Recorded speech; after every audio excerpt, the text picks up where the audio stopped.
নমস্কার বন্ধুরা, শস্যবস্তা রান্নাঘরের পক্ষ থেকে আপনাদের সবাইকে জানাই স্বাগত। আজকে বানাবো চিংড়ি দিয়ে বেগুন বাহার। আমাদের গাছে বেগুন হয়েছে, বেগুনটা তুলে নিচ্ছি। সব বেগুনগুলো তুলে নিয়েছি। এবার গাছ থেকে কিছু লঙ্কা তুলে নিচ্ছি। কালো লঙ্কা গাছ লাগিয়েছিলাম, কিছু লঙ্কা হয়েছে, তুলে নিলাম। এবার রান্নাঘরে ফিরে এসেছি। নিয়ে নিয়েছি বেগুন, টমেটো, পেঁয়াজ আর কাঁচা লঙ্কা। বেগুনগুলোকে একটু লম্বা লম্বা করে কেটে নেব। সব বেগুনগুলো কেটে নিয়েছি। চিংড়িগুলো আগেই কেটে পরিষ্কার করে রেখেছিলাম। এবার দিয়ে দিচ্ছি একটু হলুদ গুঁড়ো, নুন হলুদ দিয়ে চিংড়িটাকে ভালো করে মাখিয়ে নেব। চিংড়ি মাখানো হয়ে গেছে, গ্যাসে কড়াই বসিয়ে দিয়েছি। কড়াই গরম হয়ে গেছে, দিয়ে দিচ্ছি সর্ষের তেল। প্রথমে আমি চিংড়িগুলো ভেজে নেব।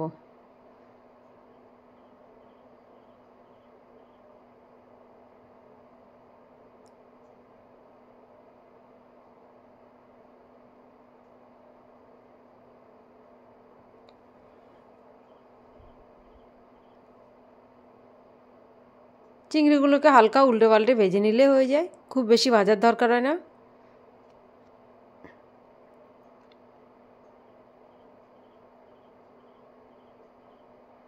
চিংড়ি ভাজা হয়ে গেছে, কালারটা অনেকটাই চেঞ্জ হয়ে গেছে। এবার তুলে নেব।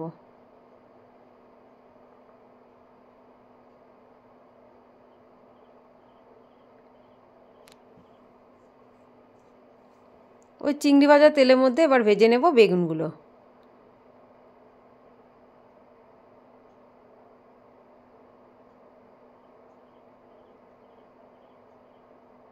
বেগুনগুলোতে আগে আমি নুন হলুদ দিয়ে কিছুক্ষণ মাখিয়ে রেখেছিলাম।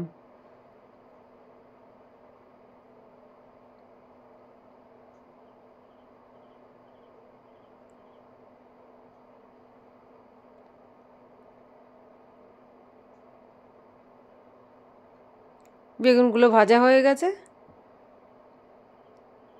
এবার তুলে নিচ্ছি।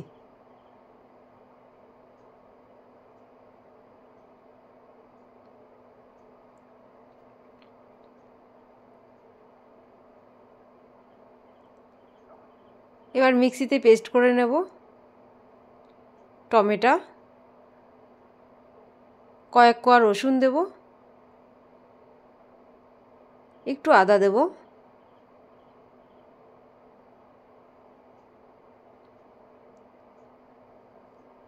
পেঁয়াজ দেব। ছোটো সাইজের একটা পেঁয়াজ দিয়েছি, ভালো করে পেস্ট করে নেব। পেস্ট করা হয়ে গেছে। কড়াইতে আর কিছুটা তেল দিলাম, দিয়ে ফোড়ন দিচ্ছি কালো জিরে, কাঁচা লঙ্কা।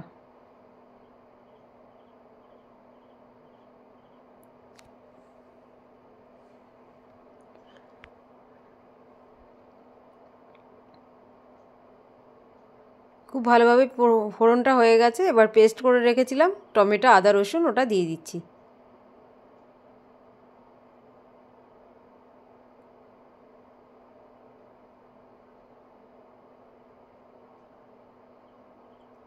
এবার খুব ভালোভাবে কষিয়ে নেব। দিয়ে দেবো স্বাদ মতো একটু নুন। বেগুন ভাজার সময় নুন দিয়েছিলাম, সেই পরিমাণেই দেব। পরিমাণ মতন একটু হলুদ দিয়ে দিলাম।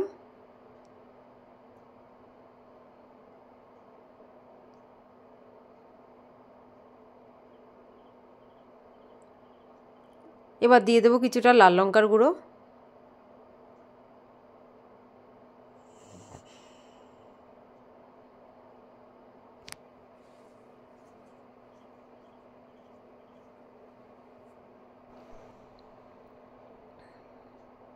এবার পরিমাণ মতন একটু জল দিয়ে দেব।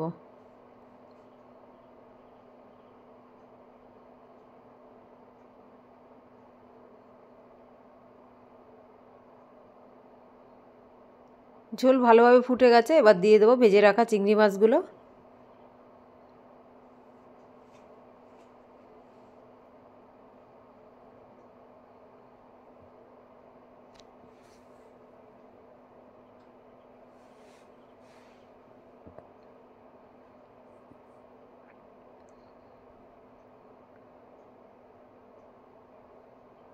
চিংড়ি মাছ দিয়ে কিছুক্ষণ ফুটিয়ে নিলাম। এবার ভেজে রাখা বেগুনগুলো দিয়ে দিলাম।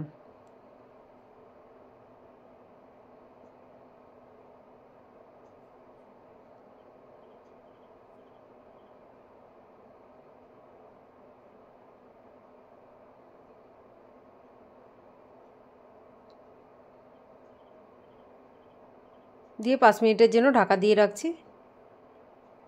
5 মিনিট পরে ঢাকা তুলে নিলাম।